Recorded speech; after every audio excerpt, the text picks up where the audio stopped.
എന്താണോ പ്രശ്നം?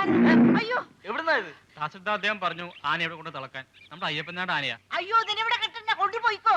സാറ് പറയുന്ന പോലെ എനിക്ക് ചെയ്യാൻ പറ്റൂ. ഏത് സാറ്? എവിടത്തെ സാറ്? സാറൊക്കെ അവന്റെ ഓഫീസിലാ. ഇവിടുത്തെ സാറ് ഞാനാ.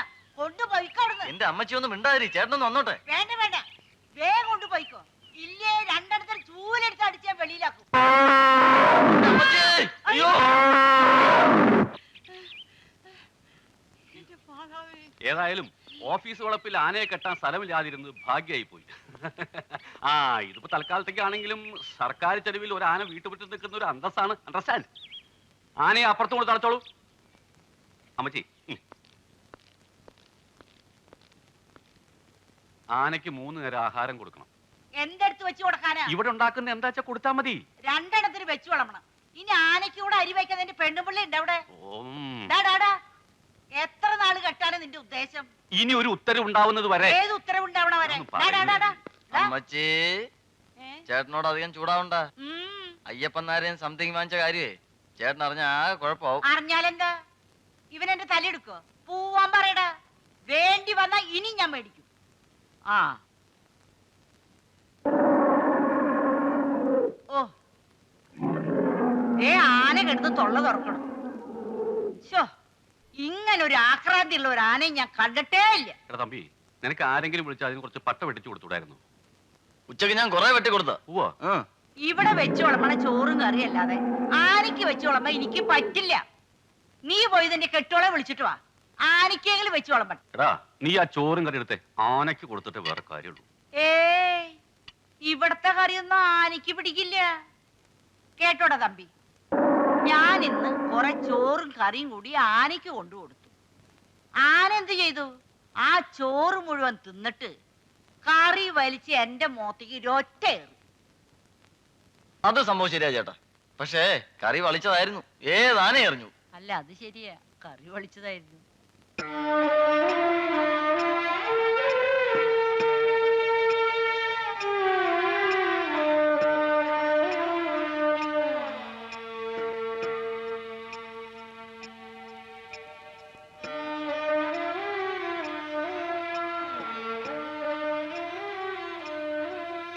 എന്തിനാ വിഷമിച്ചിരിക്കുന്നേ?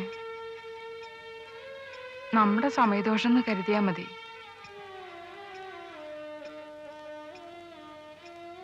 അവള് പോയപ്പോഴാ എനിക്കും മനസ്സിലായത്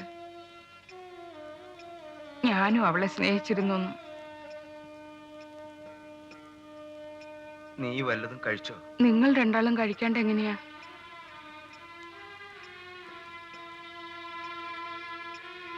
വരൂ വരൂന്നേ.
അയ്യോ ഓടി വാടാ എന്റെ മോനെ തമ്പിയെ. എടാ നീ കേക്കില്ലടാ ആനയുടെ ബഹളം. അതെന്നെ പിടിക്കാൻ വന്നേ. തട്ടുന്നാ തോന്നേ. എന്റെ പൊന്നു മോനെ, നമ്മുടെ കഷ്ടകാലത്തിന് അതിനെ കൊണ്ടുവന്നു. അയ്യപ്പൻ നായർ ആനോട് പറഞ്ഞയച്ചു കാണും നമ്മൾ കാശ് മേടിച്ച് പറ്റിച്ച കാര്യേ. അല്ലെങ്കിൽ പിന്നെ എന്നെ തന്നെ എന്തിനാണ് അത് പിടിക്കാൻ വരുന്നേ? അമ്മച്ചി, എനിക്കൊരു ഐഡിയ. കട്ടോളിനെ പിടിച്ച് ആനയുടെ തുമ്പിക്കയത്തിട്ടാ ആന ചത്തോളും. എങ്ങനെ? ആന കൊലവിളി വിളിച്ച് നിൽക്കുമ്പോൾ ആനയുടെ തുമ്പിക്കൈന്റെ ഉള്ളിൽ ഉമ്മിനി കൊണ്ടിട്ട് പറയണ വിവരം കെട്ടവനെ. ഓടാ. അയ്യോ എന്റെ മാതാവേ, എന്റെ ഈശോയെ, എന്റെ ഈശോയെ. ആന ഇവിടെ കുട്ടിച്ചോറാക്കുന്ന തോന്നുന്നു. അമ്മ ചാപ്പട വരണ്ടിരിക്കാന്ന്. ആ തള്ള കുറച്ച് വരണം. സംഗതി നമ്മുടെ അമ്മച്ചിക്ക് തന്നെയാണ്. ഇത്രയും കുരിശുള്ളൊരു തള്ള ഈ ലോകത്ത് കാണില്ല. എന്താ സംഭവം അറിയാം? നിന്റെ ചേർത്തിയമ്മ, അതായത് എന്റെ ഭാര്യ, ഞങ്ങളുടെ കല്യാണം കഴിഞ്ഞിട്ട് ഒരു 3 ദിവസം കൂടി ഇവിടെ നിർത്താൻ ആ തള്ള സമ്മതിച്ചിട്ടില്ല. അവിടെ കിടന്ന് പേടിക്കട്ടാ. വാതിലിന് വലിപ്പുണ്ടായിരുന്നെങ്കിൽ ആന ഞാൻ അകത്ത് കയറ്റേനെ. നീ പോയി കിടന്ന് ഉറങ്ങാൻ നോക്ക്. അത് വയറ് വെച്ച് വല്ലതും വലിച്ചൊളിച്ച് നിന്നായിരിക്കും വന്നിരിക്കുന്നത്.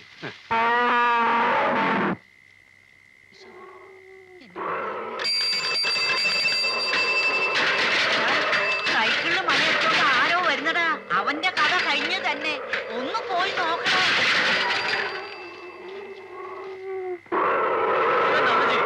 എന്റെ വീട് ആന നീ ഇങ്ങോട്ട് പോരടാ. സൈക്കിൾ കാണാൻ പോട്ടെ. നീ ഇങ്ങോട്ട് വാടാ മോനെ. നീ ഇങ്ങോട്ട് പോരടാ.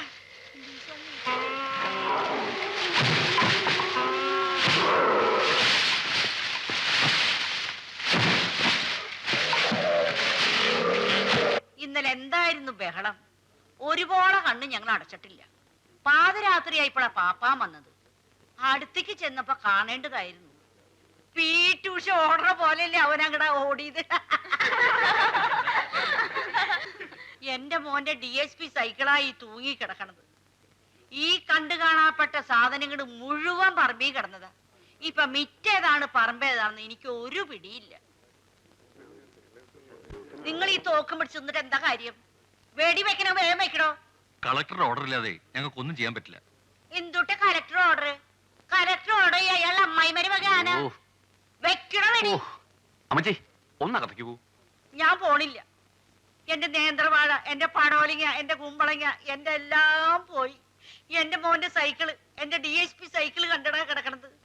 ഇതിനൊക്കെ ആര് സമാധാനം പറയും? അമ്മച്ചി ഒന്ന് തിക്കും തിരക്കും കൂട്ടായിരിക്കൂ. അയ്യപ്പനാർക്ക് ആള് പോയിട്ടുണ്ട്. അയാളൊന്ന് വന്നോട്ടെ. അയ്യോ, അയ്യപ്പൻ നായർ പറഞ്ഞതിന് മുമ്പ് ഈ ആനന്റെ കഥ കഴിച്ചാലോ? അങ്ങനെ കഴിക്കുകയാണെങ്കിൽ കഴിക്കട്ടെ. ഇത്രയും കാലം ജീവിച്ചില്ലേ? എന്റെ ഈശോയെ, നീ എന്തുണ്ടായി പറയുന്നത്? ഇത്രയും കാലം ജീവിച്ചില്ലേന്ന്. എടാ തമ്പി, നീ അവൻ പറയുന്നത് കേട്ടാ? ആ ചേട്ടൻ പറഞ്ഞാലും കാര്യമില്ലാതെ ഇല്ല. എന്റെ ഈശോ മറിയൗസേപ്പേ.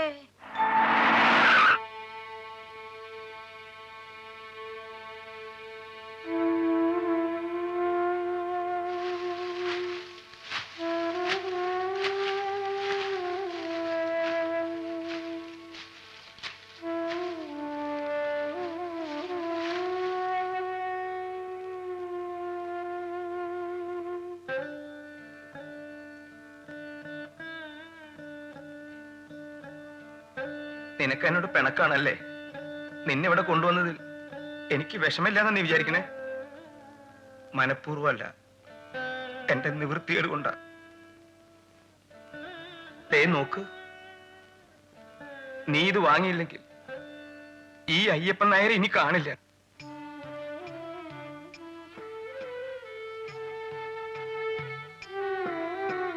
ആ കണ്ടോ, ആനയ്ക്ക് ഒരു കുഴപ്പമില്ല. സ്ഥലം മാറിയതുകൊണ്ട് അതിന് കിടന്ന് പേടി. വാ മോളെ, വാ.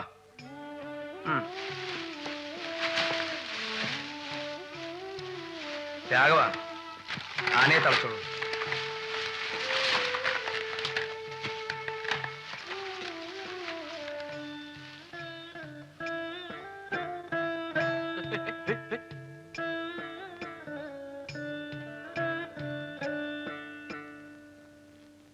അയ്യപ്പൻ ചേട്ടന്റെ വിഷമം എനിക്ക് മനസ്സിലാവും. ഈ സർക്കാർ നടപടികളെന്നൊക്കെ പറഞ്ഞ എപ്പോഴും ഇങ്ങനെ. ആരും സമ്മതിക്കാഞ്ഞിട്ടാ. ഇല്ലെങ്കിൽ ഈ വീട് വിറ്റെങ്കിലും ഞാൻ അവളെ സ്വന്തമാക്കിയാനെ. അല്ല മാഷെ, ഇനി അവളെ തിരിച്ചു കിട്ടാൻ ഒരു വഴിയില്ലേ? അതത്ര എളുപ്പമുള്ള കാര്യമല്ല. ദേവസ്വത്തില് എക്സ്പീരിയൻസ് ഉള്ള ഒരു പാപ്പാനെ വേണമെന്ന് പറഞ്ഞ് ഇന്നത്തെ പത്രത്തിലൊരു പരസ്യമുണ്ട്. ആശാന് താല്പര്യമുണ്ടെങ്കിൽ. വയ്യ മാഷെ, കുറച്ച് ദിവസത്തേക്ക് ഞാൻ ഇനി എങ്ങും പോണില്ല. മിസ്റ്റർ ഫിലിപ്പോസ്, സർക്കാരിന്റെ കയ്യിൽ പണമില്ലെന്ന് പറഞ്ഞ് ആനയെ പട്ടിണി കിടാൻ പറ്റൂ? അതാണെങ്കിൽ ഏതു നേരവും കിടന്ന് കരച്ചില്ല, വിശന്നിട്ട്. ആനവയറല്ലേ സാർ? പട്ടിണി കിടന്നങ്ങാൻ ചത്തുപോയാ മൃഗസംരക്ഷണ വകുപ്പുകാർ വെറുതെ വിടുവോ? എൻക്വയറി, എക്സ്പ്ലനേഷൻ, സസ്പെൻഷൻ, ആകെ പ്രോബ്ലംസ് ആയിരിക്കും. ഇതാണ് ഡോക്ടർ പ്രിസ്ക്രൈബ് ചെയ്ത ഡെയിലി റേഷൻ. ഇത്രയും ദിവസം ഈ ലിസ്റ്റ് അനുസരിച്ച് ഭക്ഷണം വാങ്ങിച്ചു കൊടുത്തത് ഞാനാ. ആ പൈസ പോലും സർക്കാരും തിരിച്ചു കിട്ടാൻ ഇനി എത്ര എഴുത്തുകുത്ത് നടത്തണം. മാത്രമല്ല വീടും പറമ്പും മുഴുവൻ നശിപ്പിച്ചു. വീട്ടുകാർക്ക് സമാധാനമായിട്ട് വീട്ടിൽ കിടന്ന് ഉറങ്ങാൻ പോലും പറ്റുന്നില്ല. ആ നിലയ്ക്ക് ഇനിയും അതിനെ നിർത്തിക്കൊണ്ടിരുന്ന യു ആർ കറക്റ്റ്. ആനയുടെ ചെലവ്, പാപ്പാന്റെ ചെലവ് ബുദ്ധിമുട്ടാണ്. എന്തുകൊണ്ടും ഇതിനെ ലേലം ചെയ്യുന്നതാണ് നല്ലത്. നാളെയാ ലേലം വെച്ചിരിക്കുന്നത്. ആരെങ്കിലും ലേലത്തെ പിടിച്ചാ പിന്നെ അയ്യപ്പനാശാന് ആനയെ തിരിച്ചു കിട്ടുന്ന പ്രശ്നമില്ല. അതിപ്പോ ആരും പിടിച്ചില്ലെങ്കിലും അയ്യപ്പനാശാൻ എങ്ങനെ ആനയെ തിരികെ കിട്ടുന്നത്? അത് പിന്നത്തെ കാര്യമല്ലേ, അപ്പൊ ആലോചിക്കാം. തൽക്കാലം ലേലം പൊളിക്കാനുള്ള എന്തെങ്കിലും വഴിയുണ്ടേ പറ. ലേല സ്ഥലത്തിന് തീ വെച്ചാലോ? പോടെ, മണ്ടത്തരം പറയാതെ. ഒരു ഐഡിയ ഉണ്ട്. ഇനി വന്നേ. എങ്ങനുണ്ട്? അത് കൊള്ളാം.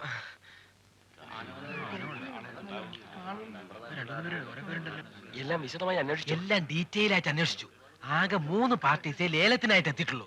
ബാക്കിയുള്ളവരെല്ലാം വെറുതെ കാണാൻ വന്നിരിക്കുക. ആന ലേലം ആദ്യമായിട്ടല്ലേ നടക്കുന്നത്. അപ്പൊ നമുക്ക് നേരെ പോവാം.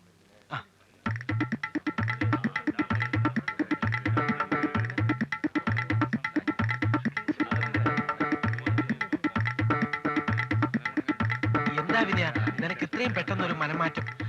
എത്ര രൂപ മുടക്കിയാലും ആനയെ ലേലത്തിൽ പിടിച്ച് ഇറങ്ങുമെന്ന് പറഞ്ഞിട്ടിപ്പോ? എന്തൊക്കെ പറ. ഞാൻ ആനയെ കുറിച്ച് വിശദമായി അന്വേഷിച്ചു. ശരിയാവൂല. 3 പാപ്പാമാരെ ചവിട്ടിക്കൊന്നാണ് ഈ ആന. മാത്രമല്ല ഈ ആനയെ ആര് മേടിക്കുന്നു അവർ 1 മാസത്തിനകം തട്ടിപ്പോകുന്ന. അങ്ങനെയാണെങ്കിൽ ഈ ആനയെ വാങ്ങാൻ പോണ നിർഭാഗ്യവാനെ കണ്ടിട്ടേ ഞാൻ ഇവിടുന്ന് പോകൂ. പോയി വാ.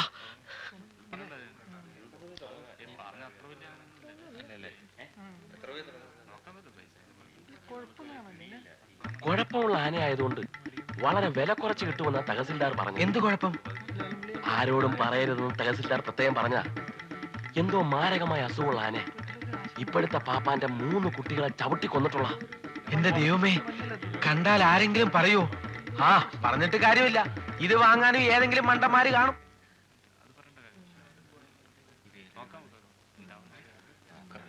അയ്യപ്പനാശാനെ, അയ്യപ്പനാശാനെ, ഒന്ന് ഓടി വന്നേ.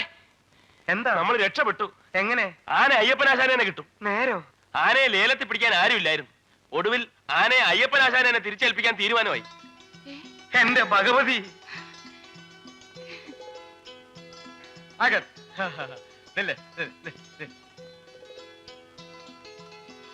ആനയെ നിങ്ങൾക്ക് കയറാൻ ഉത്തരവായിരിക്കുന്നു. അപ്പൊ തവണ അടക്കണ്ടേ സാർ? അതൊക്കെ കാശ് കിട്ടുമ്പോ സൗകര്യം പോലെ അടച്ചാൽ മതി. സന്തോഷായല്ലോ. പിന്നെ വേറൊരു കാര്യം, ആനയുടെ പരിപൂർണ ഉത്തരവാദിത്വം നിങ്ങൾക്കാണ്. ആനയ്ക്ക് എന്തെങ്കിലും കുഴപ്പമുണ്ടായാൽ ഉത്തരവാദി നിങ്ങളായിരിക്കും. അതുകൊണ്ട് ആനയെ നന്നായിട്ട് നോക്കണം. അപ്പൊ നിങ്ങൾ വരട്ടെ. ഓക്കെ, വരട്ടെ അച്ഛനെ.